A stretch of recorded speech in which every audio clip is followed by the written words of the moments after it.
আয়াত ১৪ ওয়ালাম্মা বালাগা আশুদ্দাহু ওয়াস্তাওয়া আতাইনাহু হুকমান ওয়া ইলমা ওয়া কাযালিকা নাজিজিল মুহসিনিন।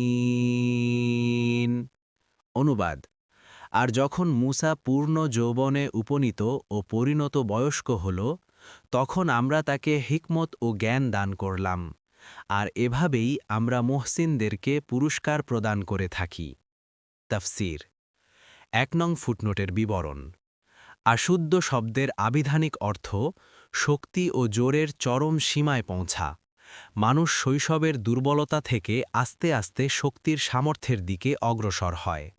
তারপর এমন এক সময় আসে যখন অস্তিত্বে যতটুকু শক্তি আসা সম্ভবপর সবটুকুই পূর্ণ হয়ে যায়। এই সময়কেই আশুদ্ধ বলা হয়। এটা বিভিন্ন ভূখণ্ড এবং বিভিন্ন জাতির মেজাজ অনুসারে বিভিন্ন রূপ হয়ে থাকে। কারো এই সময় তাড়াতাড়ি আসে এবং কারো দেরিতে। কোনো মুফাসসির এটাকে ৩৪ বছর বলে মত প্রকাশ করেছেন। যাকে আমরা পরিণত বয়স বলে থাকি, এখানে সেটাই বোঝানো হয়েছে। এতে দেহের বৃদ্ধি একটি বিশেষ সীমা পর্যন্ত পৌঁছে থেমে যায়। এরপর ৪০ বছর পর্যন্ত বিরতিকাল। একে ইস্তাওয়া শব্দ দ্বারা ব্যক্ত করা হয়েছে। এ থেকে জানা গেল যে ইস্তাওয়া তথা পরিণত বয়স ৩০ বছর থেকে শুরু করে ৪০ বছর পর্যন্ত বর্তমান থাকে। দেখুন ফাতহুল কাদির।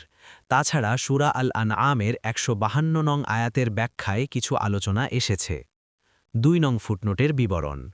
হুকুম অর্থ হিকমাত, বুদ্ধিমত্তা, বিচক্ষণতা, ধীশক্তি ও বিচার বুদ্ধি।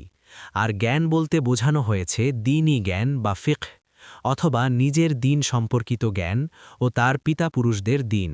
ফাতহুল কাদির।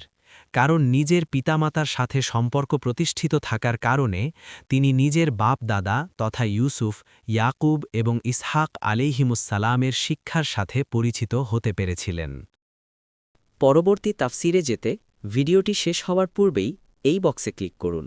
ভয়েস বা উচ্চারণে অনিচ্ছাকৃত ত্রুটি ক্ষমাসুন্দর দৃষ্টিতে দেখবেন ইনশাআল্লাহ।